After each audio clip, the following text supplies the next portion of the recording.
and welcome to Organizing with Susan, where I hope to inform and inspire. In today's episode, I'll be sharing my journey and the process I went through to get where I feel is my personal planner peace.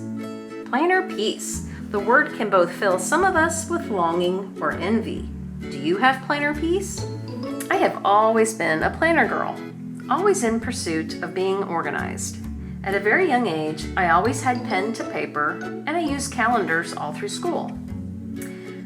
But as a young working professional, I discovered Franklin Covey, and I loved it. I could customize it to whatever I needed. Then I got married and became a stay-at-home mom to 2 babies. And I can recall at the time not finding a system that worked.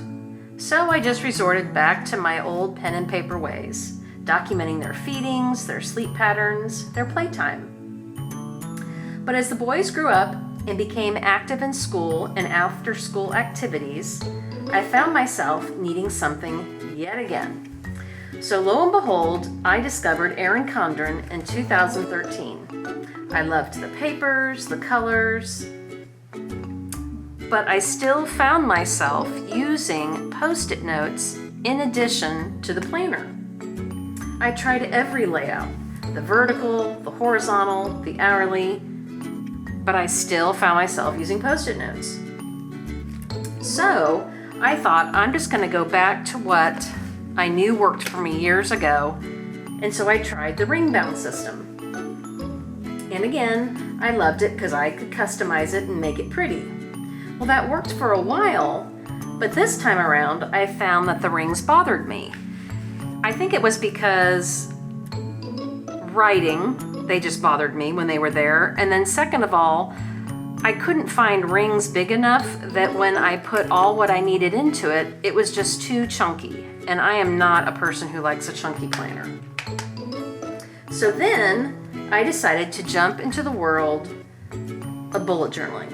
And while this can be customizable to what you need, I didn't like having to create my day from scratch every day. Now, I haven't rolled this out. I'll probably revisit this again someday because I did enjoy it, but I just found it really time-consuming every day to do. And I'll probably tackle this in a separate video. So, still in pursuit of organization, I tried the Traveler's Notebook, and I have not looked back since. I have found planner peace with this system. Now, some of you may ask, what is a Traveler's Notebook? It is simply a leather cover with elastic bands to hold your notebooks inside. And then there's an elastic band on the outside to hold it closed. Now, when I discovered the Traveler's Notebook, I was completely overwhelmed with the sizes. Where do I begin? How do I know what size I need? But this is where planner peace came into play for me. I asked myself, what do I need in my planner, and how do I want to plan? And my answer was, 1, I needed a monthly view where I could look at my year in a quick view. 2, I needed a weekly view where I could then get more particular and list my timed tasks and timed appointments. 3rd, I needed the daily view where I could then have all the room I needed to list my daily to-dos for that day.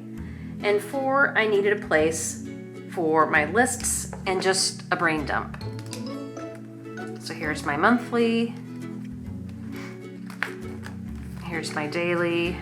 It goes into my weekly. I've got a sticker folder, a note section, and a list and brain dump. So with those answers in hand, I started at the beginning. In the Traveler's Notebook world, there are 10 sizes. So I started with a 0, which can also be called a micro or an A7. And I learned very quickly that I could not meet my goals in this little guy. As cute as he is, I could maybe get some lists written in him, but not my month, not my brain dump. I just didn't have enough room. So the next size is a 1 or a passport size. And just by looking at it, I knew that it wasn't going to work as well. So I didn't even start there. I jumped to a number 2, which is a field note size or pocket. And this was a great fit. It met all my goals. But now I wanted to see how big I could go or how large of a notebook I could use. So I tried a 3, which is an A6, and I also tried a 4, which is a personal size. I quickly learned though that the larger that I went, I did have more white space. And I knew if I went any bigger than the 4, that would only increase, and I found myself compensating all that white space for stickers. So I feel I can meet my goals and have room to do so in a 2, a 3, and a 4. And that to me is planner peace for me. So my recommendation for those of you in pursuit of planner peace is ask yourself, how do I want to plan? Do you want to use a coil planner? Are your needs being met there? Or would you like to be able to customize? If so, you might want to consider the ring-bound system. They have a multitude of sizes as well. Or maybe a blank piece of paper does not intimidate you and you might want to give bullet journaling a try.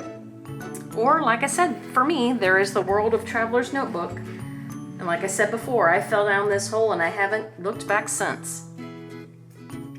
I hope this video helped you in determining what system you would like to use.